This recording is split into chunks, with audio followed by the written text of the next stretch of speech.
Conor McGregor. Ushbu irlandiyalik jangchini hozirgi kundagi faoliyati eng gullagan darajasida emasdir. Lekin bu degani u sindi degani emas. Keling avvalo uni tanishtirib o'taylik. Orangizda MMA sportini, ya'ni aralash yakka kurashlari sportini tomosha qilmaydiganlar ham bor. Ayniqsa MMA nima-yu, UFC nimaligini umuman tushunishmaydi. Mayli, bu boshqa mavzu. Bugungi qahramonimiz Conor McGregor vazn toifasidan qat'iy nazar UFC'ni sobiq 2 vazndagi chempioni va professional boksdagi karyerasi bilan ham g'ururlanishi mumkin. Faoliyatini boshlarida deyarli unda mablag' bo'lmagan. Shunda u oilasini boqish uchun santexniklik qilardi. Hayoti davomida ushbu davr juda ham muhim rolni bajargan. Chunki bunday hayotda jismoniy holatini saqlab turish juda ham qiyin ish. Lekin McGregor hayotini qiyin zarbalariga taslim bo'lmadi va orzulari sari mehnat qilishda davom etardi.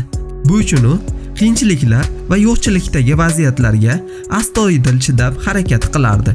O'sha davrlarda Conor kam vaqt dam olardi va kuniga 1 yoki 2 mahal ovqatlanardi xolos.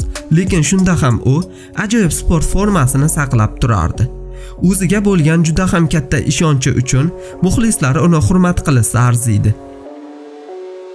Conor McGregorning mashqlari haqida gapiradigan bo'lsak, u doimiy ravishda sport salonlariga qatnaydi. Agar bir kun bo'lsa-da mashaqqatli mehnatlarini to'xtatib qo'yganida edi, bugungi kundagi mashhurligiga erishmagan bo'lardi. Ochig'i, janglariga 8 hafta qolganida bosimni oshiradi va barcha bo'sh vaqtlarida shug'ullanadi. McGregor o'zini tezligi va stoykadagi ustunligi bilan mashhurlikka erishgan. U uchun trenajyor zallarida doimo qatnashib, harakat qilish uni taktikasiga to'g'ri kelmaydi. Shuning uchun u o'zini og'irligi bilan ko'pgina mashqlarni bajaradi, sakraydi va tezligini doimiy ravishda rivojlantiradi. Zarbalar aniqligiga e'tibor qaratadi.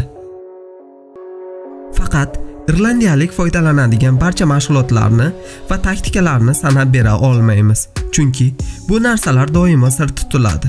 Lekin shuni aniq ayta olamizki, Conor McGregorni mashhurligini orqasida katta mashaqqatli mehnatlar yotibdi va u hali ham haftasiga kamida 5 yoki 6 marotaba mashqlar o'tkazadi. Shuning uchun ham uni darajasi oddiy insonlarga qaraganda farqlanib turadi. Do'stlar, nima deb o'ylaysiz? Conor McGregor yana o'zini oldingi darajasiga qayta oladimi? Shu haqida albatta o'z izohingizni qoldiring. Eng muhimi esa doimo sog' va salomat bo'ling.